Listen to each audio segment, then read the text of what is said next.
Hi, my name is Beverly Ashbrook, and my husband Willie and I moved to Texas in 1998 and became members of St. Martin's in September of '98. We had moved all over the country from Denver to Philadelphia and from Minneapolis to DFW, and therefore we had attended many Episcopal churches and been members of them.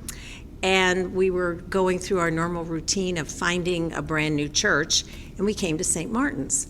We walked in and we loved it. It was very much like Episcopal churches have always been, very friendly, very welcoming. Everybody made you feel very much at home. And we were leaving, and Father Reeves came up and talked to us and asked us if we were new, and we said yes. And he said, well, visit everything else, but he said, you'll be back. And we did. We came back, and we joined in September of '98. We loved so many things about the church, but I never really understood it until I worked in the office for 10 years. Then I got to see how a church is run from the inside. And one of the very first things that happened was we had a funeral. And I thought that part of my job would be to call for volunteers for all the various things that needed to be done, and I was very wrong. People literally came out of the woodwork. I couldn't believe how many people came in to help. They were eager to help.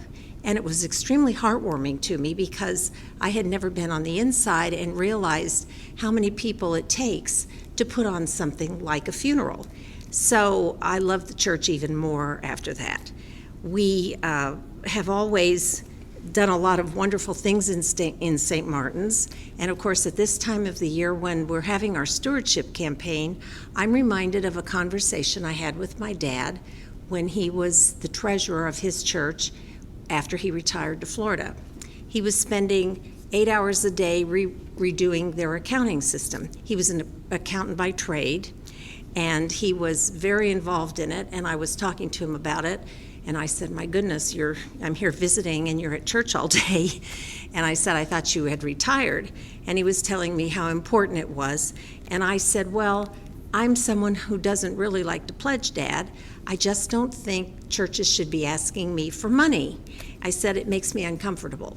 I said, I go there and I always give, but I said, I just don't like being approached for money. And then he said to me, well, he said, you grew up in a pledging family, which I did. And he said, churches have needs just like people.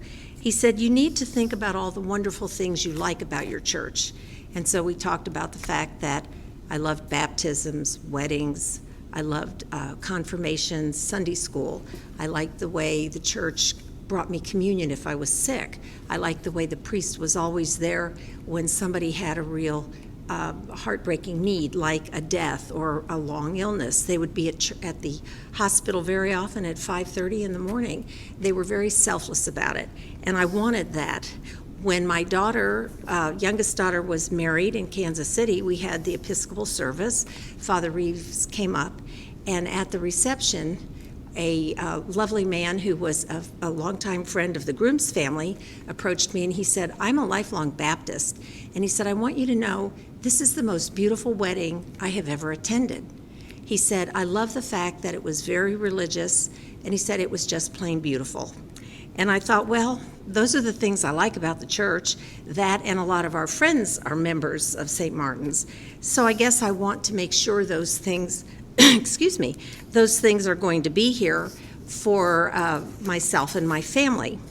Many of the things my dad reminded me are done by volunteers, but you also know that in the real world, they're very real expenses.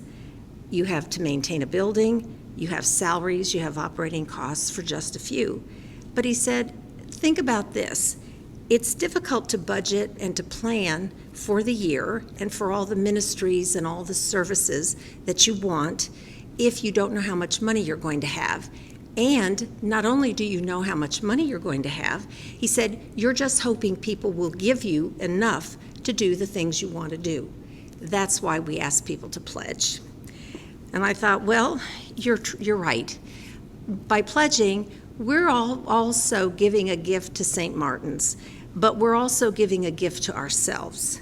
St. Martin's not only serves us as congregants, but it gives us opportunities to serve. It gives us opportunities to serve God and our neighbors and our surrounding community.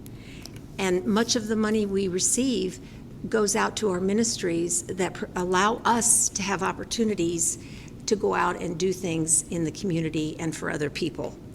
So after thinking about this, my husband and I decided that we were wrong, and we understood that pledging was simply something that was helpful. It wasn't required. The church is here whether you have money or not. But if you can pledge, it's a gift to the church, but it's also a gift to yourself. And we felt that since this is worth a lot to our family, and we have more than enough to share, and we would start pledging. And from that time forward, we have. Thanks.